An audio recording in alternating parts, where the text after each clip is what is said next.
Bonjour à toi cher spectateur, comme un seul homme d'Éric Bellion, c'est un projet assez étrange parce que c'est un projet qui est né quand même dans la tête d'un skipper depuis maintenant quelques années qui souhaitait absolument immerger le spectateur au cœur d'une aventure assez hors du commun et qu'on n'a pas forcément l'habitude de voir de l'intérieur.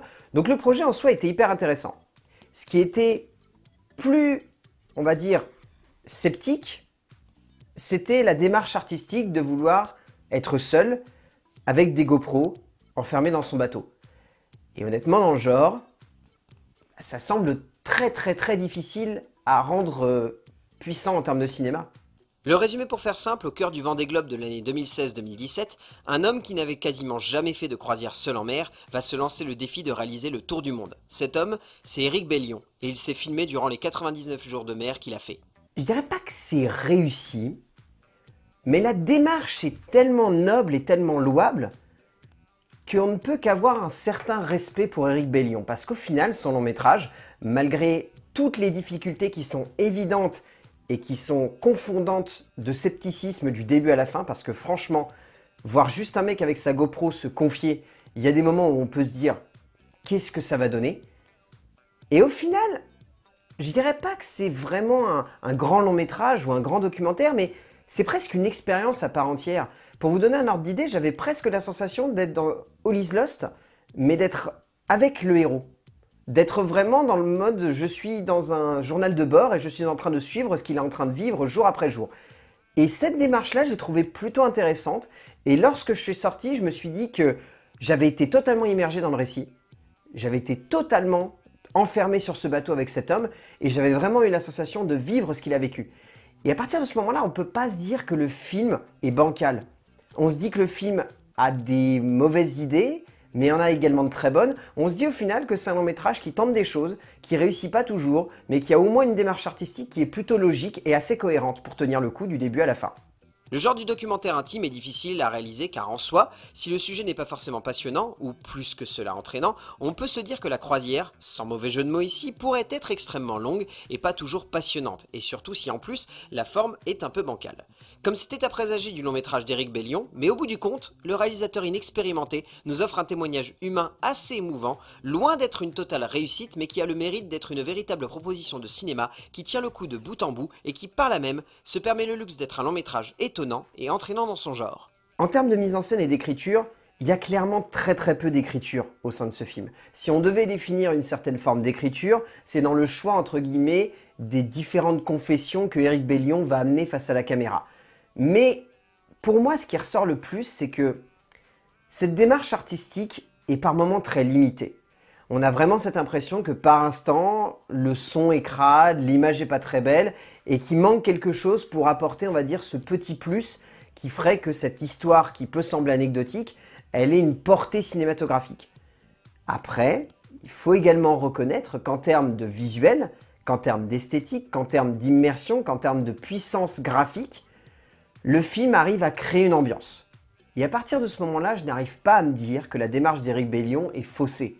Elle a une idée, elle a une vocation, elle a une envie, elle a un partage, elle a une espèce d'idéologie personnelle qu'elle a envie de transmettre au spectateur et que ce spectateur ensuite il a envie de garder en tête. C'est-à-dire que tout simplement, ce qui peut sembler anecdotique, c'est le fait qu'on soit avec cet homme, ce qui ne l'est pas, c'est la puissance et la majestuosité de l'épopée qu'il est en train de vivre. Parce que c'est anecdotique d'avoir un mec qui se confie à une caméra. C'est pas anecdotique d'avoir un mec qui se confie à une caméra pendant qu'il est en train de parcourir le monde sur un bateau. Et à partir de ce moment-là, c'est comme je disais en introduction, on n'arrive pas à trouver l'œuvre bancale, on se dit simplement qu'il y a des idées qui marchent, d'autres qui ne marchent pas. Et en l'occurrence, je trouve que ce qui marche, c'est vraiment cet aspect émotionnel, cette transmission d'émotions très brute, parfois très brutale presque, et qui a tendance à un peu bousculer le spectateur, mais qui pour autant ne lui donne pas envie de se renfermer sur lui-même. On a au contraire envie de s'ouvrir, de comprendre cet homme, pourquoi il se remet en cause, pourquoi il a des doutes, pourquoi il a des questionnements, pourquoi il est ainsi dans cette situation. Et moi, c'est ça en fait qui m'a vraiment donné envie d'aimer ce film. Parce qu'au début, j'étais vraiment sceptique et je me suis dit la démarche va être très limitée. Et plus le film avançait, plus les scènes se succédaient, plus les images et les émotions qui étaient transmises me parvenaient, plus j'avais vraiment envie de me dire Éric Bellion, il a tenté quelque chose. Et ok, ça marche pas toujours, mais l'idée est là et j'aime cette idée. S'il est indéniable que l'ensemble est un peu longuet et que le tout sonne par moments comme étant un peu rébarbatif, C'est au final étonnamment la forme qui tient le long métrage et qui permet à l'ensemble de ce récit de tenir la route. Car oui, cette caméra est immersive à un point où l'on ne peut pas sortir la tête de l'eau et où l'on se dit que la seule libération que l'on pourra avoir sera lorsque l'on se trouvera comme cet homme sur la berge à savourer le bonheur d'être rentré à la maison.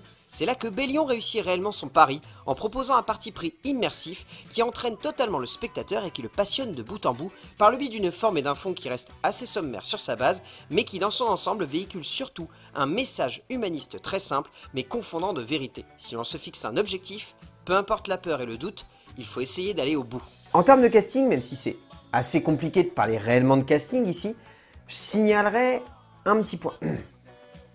En termes de casting, même si c'est un petit peu difficile de parler de casting ici, je soulignerai surtout un point. C'est assez compliqué de montrer une émotion brute face à une caméra. Les youtubeurs me diront pas le contraire, et la plupart des acteurs, lorsqu'ils jouent, sont capables de simuler des émotions, mais lorsqu'ils sont eux-mêmes, sont très difficiles à s'ouvrir vers la caméra. Éric Bellion n'a pas cette difficulté. Ce qui est quelque chose pour moi de très rare. Il y a peut-être des moments où vous allez vous dire, il surjoue, il en fait des caisses. Je pense pas. Honnêtement, je pense pas. Je pense que le mec a juste oublié qu'il devait y avoir un filtre entre la caméra et nous, et qui a décidé de complètement s'ouvrir et de se libérer, d'expulser tout ce qu'il avait en lui. Et du coup, je trouve que c'est quelque chose qui se traduit face à la caméra et qui donne, entre guillemets, une interprétation qui est vraiment puissante et qui donne à ces témoignages une vraie sensibilité. Bélion tient le long métrage entre ses mains, littéralement, et la sincérité de ses choix d'anecdotes et de témoignages permet à l'ensemble du film de gagner en vérité et en humanisme tout simplement.